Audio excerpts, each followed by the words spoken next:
Good morning সবাইকে।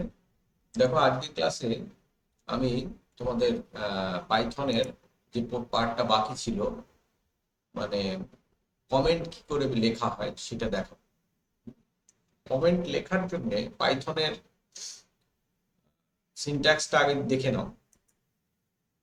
পাইথনের সিনট্যাক্সটা হচ্ছে আমরা যে কোনো লাইনের আগে বা পরে বা মাঝখানে যে কোনো জায়গাতে যদি আমরা হ্যাশ চিহ্ন দিয়ে দিই, রেস্ট অফ দ্য লাইন, বাকি অংশটাকে আর কি পাইথন ইগনোর করে। তো হ্যাশ দিয়ে আমরা যেটা লিখি ওটাকে বলে কমেন্ট। ঠিক আছে, ধরো আমি লিখলাম দিস ইজ এ কমেন্ট। তো এইটাতে কি হবে, এই লাইনটা এক্সিকিউট হবে না। এই লাইনটা মানে মন্তব্য লেখার জন্য ব্যবহার হবে। ঠিক আছে, কমেন্ট ব্যাপারটা ব্যবহার হয় প্রোগ্রামিং এর সময় মূলত মন্তব্য লেখার জন্য। ঠিক আছে, কারণ অনেক সময় কি হয়, বেশিরভাগ সময় তাই হয়, প্রোগ্রাম লেখার সময় আমরা কি কাজ করেছি একমাত্র প্রোগ্রামার ভালো জানে, অন্যরা জানে না। এবার কি হয়, একজন প্রোগ্রাম লিখে চলে গেলে আর একজন যদি সেই প্রোগ্রামটাকে এডিট করে বা সেই প্রোগ্রামটাকে দেখে, তাহলে সে যাতে বুঝতে পারে তার জন্য কি করতে হয়, বিভিন্ন লাইনের পাশে পাশে মন্তব্য লিখে রাখতে হয়। এটা সব প্রোগ্রামিং ল্যাঙ্গুয়েজেই এই কমেন্টটা থাকে। তো পাইথনের ক্ষেত্রে কিন্তু একটাই সিনট্যাক্স আছে যেটা দিয়ে আমরা কমেন্ট লিখতে পারি, সেটা হচ্ছে হ্যাশ চিহ্ন। ঠিক আছে, এবার প্রশ্নটা হচ্ছে যে যদি আমরা একাধিক লাইনে কমেন্ট লিখতে চাই তখন কি করব। উত্তরটা হলো যে আমাদের বারবার একাধিকবার হ্যাশ লিখতে হবে। ঠিক আছে, তো এইবার জিনিসটা কেমন দেখে নাও। ধরো আমি একটা গতকালের একটা প্রোগ্রাম খুলছি, মানে আগের দিন তোমাদের যেটা করিয়েছিলাম সেরকম একটা প্রোগ্রাম খুললাম। এই প্রোগ্রামটা সম্ভবত করাচ্ছিলাম। তো এই প্রোগ্রামটাতে দেখো, যদি আমি কমেন্ট লিখতে চাই তাহলে একইভাবে লিখবো, যে কোনো জায়গায় আগে পরে ডান দিকে যে কোনো জায়গায় হ্যাশ দিয়ে লিখতে পারি। ধরো হ্যাশ লিখলাম, দিয়ে লিখলাম দিস ইজ এ কমেন্ট। এখানে এই অংশটা রান করবে না, কিন্তু রান করে দেখতে পারো। সেভ করে নিই।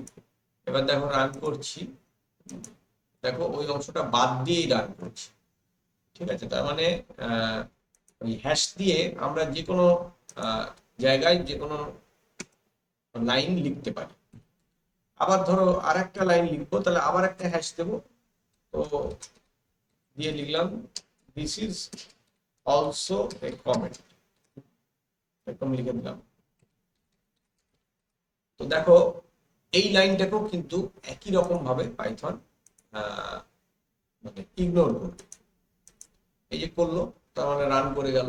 ঠিক আছে, তো এইবার উম, জিনিসটা দেখতে কেমন খারাপ লাগছে না, যে বারবার হ্যাশ হ্যাশ হ্যাশ লিখে যাব। তো এইটা করার জন্য আরেকটা রাস্তা আছে, সেটা আমরা করে থাকি অনেক সময়।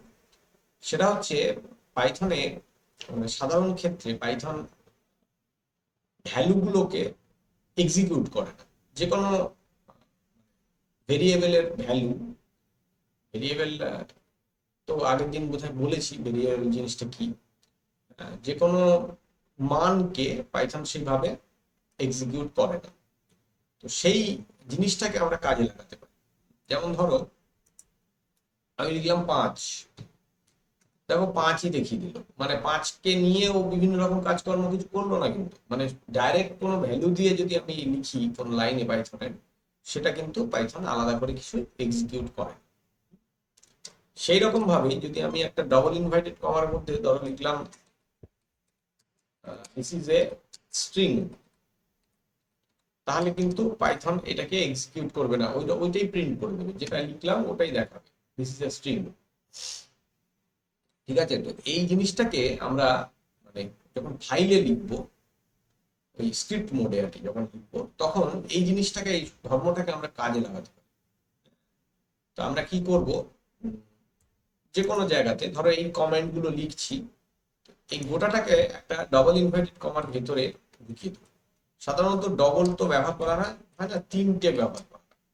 ট্রিপল ইনভার্টেড কমা স্ট্রিং হিসেবেই বিবেচনা হবে, মানে বিবেচিত হবে। 3টে ইনভার্টেড কমার মধ্যে এটাকে আমরা ঢুকিয়ে দেবো। এইবার দেখো ব্যাপারটা, এটা কিন্তু স্ট্রিং হিসেবে থাকলো, এটা কমেন্ট হিসেবে আলাদা করে কিছু হলো না।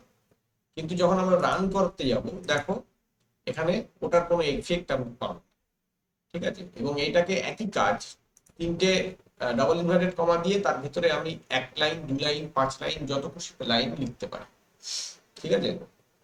আবার একই রকম যদি আমি সিঙ্গেল লাইনে লিখতে চাই, স্ট্রিং হিসেবে রাখতে চাই, তাহলে 3টে ইনভার্টেড কমা দিতে হয়। This is a single line comma. এগুলো কিন্তু অ্যাকচুয়ালি কমেন্ট নয়, মাইন্ড দিস, এগুলো হচ্ছে স্ট্রিং। তো স্ট্রিং গুলোকে আমরা কমেন্টের হিসেবে পাইথনে ব্যবহার করে থাকি। সেই জন্য আমরা কমেন্ট লেখার জন্য স্ট্রিংকে ব্যবহার করতে পারি। তো এই যে 3 রকম পদ্ধতি দেখালাম, একটা হচ্ছে 3খানা ডবল ইনভার্টেড কমা শুরু শেষ মাল্টি লাইনের জন্য, আর সিঙ্গেল লাইনের জন্য ট্রিপল ইনভার্টেড কমা দিতেই পারি। অথবা যেটা আছে, যেটা ট্র্যাডিশনাল, সেটা হচ্ছে যে কোনো লাইনের শুরুতে হ্যাশ হ্যাশ হ্যাশ দিয়ে যদি আমরা প্রোগ্রাম লিখি, তাহলে পাইথনে ওই লাইনগুলোকে পাইথন ইগনোর করবে, ঠিক আছে। এটাকে বলা হয় কমেন্ট লেখা, ঠিক আছে। এবং কমেন্ট লেখাটা অত্যন্ত জরুরি। তোমরা যখনই কোনো প্রোগ্রাম লিখবে, বড় কোনো জটিল প্রোগ্রাম, তখন লাইনে লাইনে তোমাকে কি করতে হবে, মন্তব্য বা কমেন্ট লিখতে হবে। বুঝতে পারলে? আচ্ছা, তোমরা কোনো প্রশ্ন থাকলে আমাকে কমেন্টে জানাবে। আর দেখছো তোমরা যেটা জানাচ্ছ ওটা কিন্তু কমেন্টে জানাচ্ছ, তার মানে ওটা কি, মন্তব্য। বুঝতে পারছো?